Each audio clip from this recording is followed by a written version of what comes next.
2 సంవత్సరాలు అవుతుంది కరెక్ట్గా. రేపు ఈ నెల జూన్కి వచ్చింది కాబట్టి ఆల్మోస్ట్ 2 సంవత్సరాలు పూర్తయింది అనుకోవచ్చు.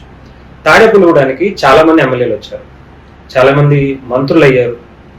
ఎవరూ కూడా చేయలేనటువంటిది మీరు చేశారా అనేటువంటిది చాలా మంది ఇక్కడ అడుగుతున్నటువంటి ప్రశ్న. మీకు వాళ్ళకి డిఫరెన్స్ ఏంటి?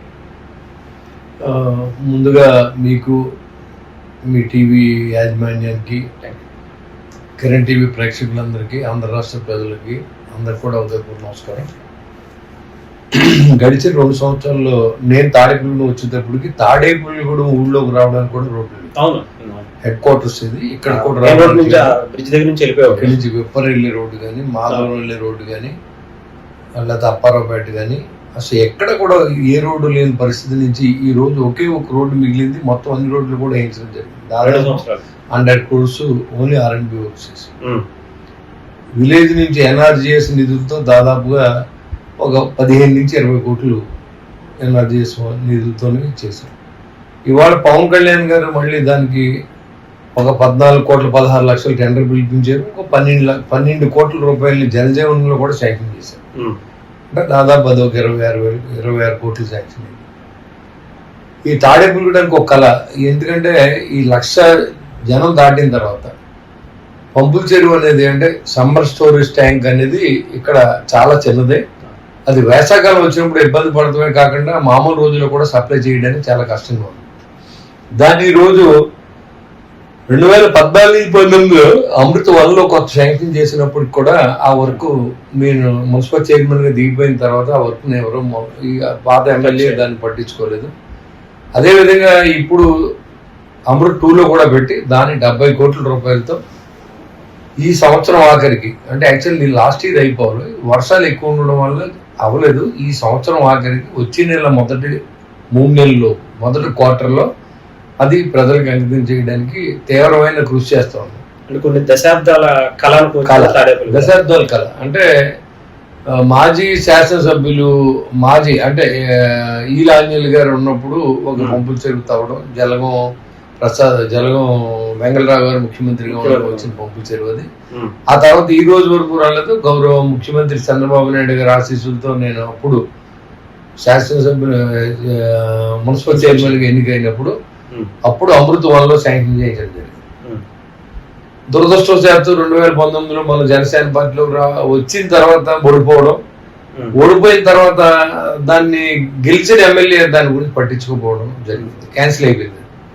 అది మళ్ళీ పవన్ కళ్యాణ్ గారి దృష్టిలో పెట్టి, గౌరవ మంత్రి నారాయణ గారి దృష్టిలో పెట్టి, ముఖ్యమంత్రి గారి దృష్టిలో పెట్టి దాన్ని మళ్ళీ 70 కోట్లతో శాంక్షన్ చేయించాం. ఆ వర్క్ కూడా అయిపోతుంది. ఈ 5 సంవత్సరాల పాటు కాలువలు ఎక్కడెక్కడ సిల్ట్ తీయలేదు. ఆ సిల్ట్ ని లాస్ట్ ఇయర్ నేను తీయించాను. మళ్ళీ సంవత్సరం కూడా డబ్బులు శాంక్షన్ చేయించాను. అది కూడా మనం ఈ సీజన్ లో అంటే నెక్స్ట్ 3-4 months లో కూడా ఈ సిల్ట్ తీయించే కార్యక్రమాన్ని మళ్ళీ, అంటే పవన్ కళ్యాణ్ గారి ఆలోచన ఏంటంటే ఒక జీవనదిని ఎప్పుడు కూడా కాలుష్యం చేయొద్దు అనేది ఆయన ఆలోచన. దానికి అనుగుణంగానే నిన్న రాజమండ్రిలో జరిగిన సన్నివేశం మీకు తెలుసు. 48 hours లోనే ఆ పొల్యూషన్ అంతా క్లీన్ చేసిన ఘనత పవన్ కళ్యాణ్ గారు. అంటే ఏదైనా పట్టుకుంటే ఖచ్చితంగా ఇది అయిపోవాలి పని, ఇది ప్రజలకు ఉపయోగపడే పని. పవిత్ర గోదావరి నదిలో పుష్కర స్థానం చేయాలి అనేది ఆయన ఆకాంక్ష. దానికి అనుగుణంగా ఇవాళ అడుగులు పడుతున్నాయి. నిన్న మాకు కూడా పిలిచి ఆయన చెప్పడం జరిగింది, ఏ విలేజ్ లో కానీ ఏ టౌన్ లో కానీ ట్రీట్మెంట్ అవ్వకుండా వాటర్ని కాలంలోకి వదిలితే పనిషబుల్, కాంపౌండబుల్ అనేది ఆయన చెప్పారు. డబ్బు లేకపోతే డబ్బు కూడా శాంక్షన్ చేయించి మొత్తం కాలంలో పొల్యూషన్ అవ్వకుండా చూడడం వరకు కూడా ఆయన చెప్పడం జరిగింది. అంటే ఇక్కడ ఇప్పుడు తాడేపల్లిగూడానికి సంబంధించి స్కూల్స్ కూడా, అంటే గతంలో ఎక్కడ ఏ నియోజకవర్గంలో జరిగినట్టుగా గవర్నమెంట్ స్కూల్స్లో బాక్స్ క్రికెట్లని, స్విమ్మింగ్ పూల్స్ అని అంటే ఇలాంటి ఆలోచన ఎందుకని వచ్చింది? గవర్నమెంట్ స్కూల్స్ లో ఇప్పటి వరకు అలాంటి పెట్టాలనే ఆలోచన కూడా ఎవరికి రాదు. తాడేపల్లిగూడెం నుంచి అంటే చిన్నపిల్లలు ఎక్కడికైనా వెళ్ళాలంటే వీకెండ్ లో కానీ కొత్తగా ఎవరైనా వచ్చిన ఈ తాడేపల్లి ఇప్పుడు ఏం లేదు. అంటే అలాంటిది ఈ రోజు ఏంటంటే ఒక స్విమ్మింగ్ పూల్ ఇక్కడ ఉండాలి మన ఊర్లో, ఇక్కడికి తడుకు వెళ్తున్నారు పిల్లలు. అంతకుముందు నేను మున్సిపల్ చైర్మన్ చేస్తుండగా కాలంలో ఈత నేర్చుకుంటా 2 పిల్లలు చనిపోయారు. ఆ రోజు ఉన్నటువంటి అప్పుడు మంత్రి మాణిక్యాలరావుతో ఆలోచన చేసి మేము అక్కడ స్విమ్మింగ్ పూల్కి స్థలం ఇవ్వడం జరిగింది మున్సిపాలిటీ నుంచి. కానీ అది గత 5 సంవత్సరాలు ఆచరణలో పెట్టలేదు. దాన్ని డబ్బులు లేవు. ఆ డబ్బులు లేకపోతే ఇప్పుడు మనం దాన్ని సొంత నిధులతో నేను 15 లక్షలు ఇస్తే ఉన్నది అందరూ ఫస్ట్ మనం ఇవ్వాలి. రాజకీయాలు ఎలా ఉంటుందంటే రాజకీయ నాయకులు ఎప్పుడు డబ్బులు ఇచ్చే అలవాటు లేదు కాబట్టి ఫస్ట్ డబ్బు మంది అయినప్పుడు ఖచ్చితంగా ప్రజల నుంచి విపరీతమైన రెస్పాన్స్ ఉంటుంది. అది మీకు చూపిస్తాను, ప్రాక్టికల్ గా చూపిస్తాను. దాన్ని మనం పూర్తి చేసాం, ఓపెనింగ్ కూడా చేసాం. అన్ని పిల్లలు అప్పుడే ఆల్రెడీ సమ్మర్ లో చాలా చక్కగా ట్రైనింగ్ అవుతాం. అంతేకాకుండా మన టైంలో ఇండోర్ స్టేడియం శాంక్షన్ చేయించాం. అది కూడా పూర్తి చేయలేదు, ఆపేసారు.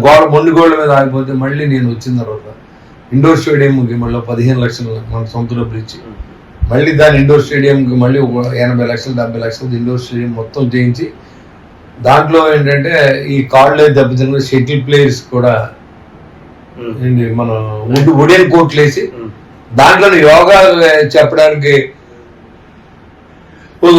ఒక హాల్ కూడా నిర్మించి దాన్ని ఆల్రెడీ పూర్తి చేసుకుని దశకొచ్చింది. స్విమ్మింగ్ పూల్ ఓపెన్ చేసాం, ఇది కూడా ఓపెన్ చేస్తాం. ఒక హై స్కూల్లో మన చిన్నప్పుడు దాంట్లో 2-3 సంవత్సరాలు చదువుకున్న హై స్కూల్ బాగా పాడుపడిపోయి అది బిఫోర్ ఆఫ్టర్ కూడా మీకు ఫోటోలు పెడతాం. దాదాపు 5-6 అడుగుల నీళ్లు 5-6 అడుగుల లోతు నీళ్లు ఉండేదాన్ని దాదాపు 2-3 వేల లారీల పెద్ద లారీల మట్టితో నుంచి వాకింగ్ ట్రాక్, దాంట్లో బాక్స్ క్రికెట్, వాలీబాల్, త్రోబాల్, మిలిటరీకి వెళ్ళడానికి అవసరమైతే రోపు మీద ట్రైనింగ్, అన్ని లాంగ్ జంప్, హై జంప్ అన్ని అన్ని అన్ని ఇక్కడ ఈ హై స్కూల్లోనే ఉండాలని అన్ని ఏర్పాటు చేసి ఒక కళావేదిక కూడా దాంట్లో ఏర్పాటు చేస్తాం.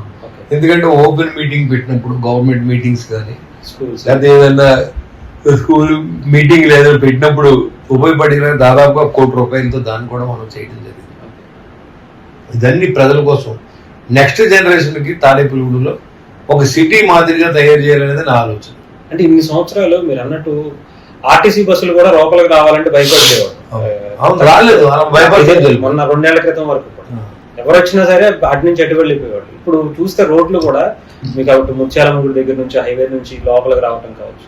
అంటే ఎందుకని ఇంత యుద్ధ ప్రాతిపదికన మీరు ఇంత ఫాస్ట్ గా చేయాలనుకున్నారు? అంటే దాంట్లో మీరు కూడా కొన్ని సొంత డబ్బులే ఖర్చు పెట్టి కొంతమంది కాంట్రాక్టర్లకి 1,40 లక్షలు నా సొంత డబ్బులు మీరు కానీ నా స్నేహితులు కానీ అప్పు ఇప్పించి కాంట్రాక్టులతో పని చేసి ఈ రోజు బిల్ రాలేదు, ఇప్పటికే రాలేదు. పని అయిపోవాలి మాత్రం అన్ని పని అయితే చేయించాను. ఒక వినూత్నమైన అంటే గవర్నమెంట్ లో డబ్బు లేదు, నెగ్గిన తర్వాత మా దగ్గర డబ్బు లేదు మేము అది చేయలేము అనుకుంటా. మనం చెయ్యాలి, మనం నమ్మి ఓట్లేసాడు ప్రజలు, మాట ఇచ్చాం చెయ్యాలి. ఇవాళ వికలాంగుల పెన్షన్ మొత్తం కూడా నేను సగం ఇస్తే సగం ప్రజలు ఇస్తున్నారు. మీరు చూసారు కదా ఇందాక, అందరిని ఇన్వాల్వ్ చేస్తారు. P4 లో అందరిని ఇన్వాల్వ్ చేస్తాం. వాళ్ళకే వాళ్ళ పేరు మీద మీ పేరు ఇస్తే మీ పేరు మీద ఉంటుంది, అది గవర్నమెంట్ కి పంపిస్తున్నారు రికార్డు. అంటే P4 లో కూడా స్టేట్ మొత్తంలోనే టాప్ లో ఉన్నారు. అంటే చంద్రబాబు నాయుడు గారు ఏదైతే ఆయన ఆలోచనతో ఇప్పుడు వచ్చిందో ఆ వచ్చిన తర్వాత కూడా దాని ఇంప్లిమెంట్ ఖచ్చితంగా 100% చేస్తున్నాం. P4 లో తాడేపల్లిగూడెం మొదటి వర్షంలో నిలబెడతాం. మాకు ఒక్క ఇండస్ట్రీ లేదు, ఒకే ఒక ఇండస్ట్రీ ఉంది, వాళ్ళు కూడా మనకి ఇంకా ఏమీ లేదు. వాళ్ళు కూడా అడిగా ఒక టౌన్ హాల్ నిర్మాణం చేసి ఇమ్మని అడిగాం CSR కింద, వాళ్ళు కూడా ఒప్పుకున్నారు, అది కూడా చేపిస్తారు. అంటే పెన్షన్ కి సంబంధించి గవర్నమెంట్ ఇవ్వాల్సినటువంటి పెన్షన్లు కూడా మీరు మీ సొంత డబ్బులు ప్రతి నెల ఇవ్వాలి అనే ఆలోచన ఎందుకు చేస్తారు? అంటే ఎవరు కూడా పెట్టుకోరు అంతా. గవర్నమెంట్ ఇప్పుడు జగన్మోహన్ రెడ్డి గారిని చూస్తుంటే ఏదైనా సమస్య వస్తే నేను 3 ఏళ్ల తర్వాత వస్తాను చేస్తాను, అంతేగాని మీరు ఎందుకని ఇదివరకు కూడా అలా చేస్తాను. నేనేంటంటే చిన్న స్థాయి నుంచి వచ్చాను, ఒక ఆర్టీసీ డ్రైవర్ మా నాన్నగారు.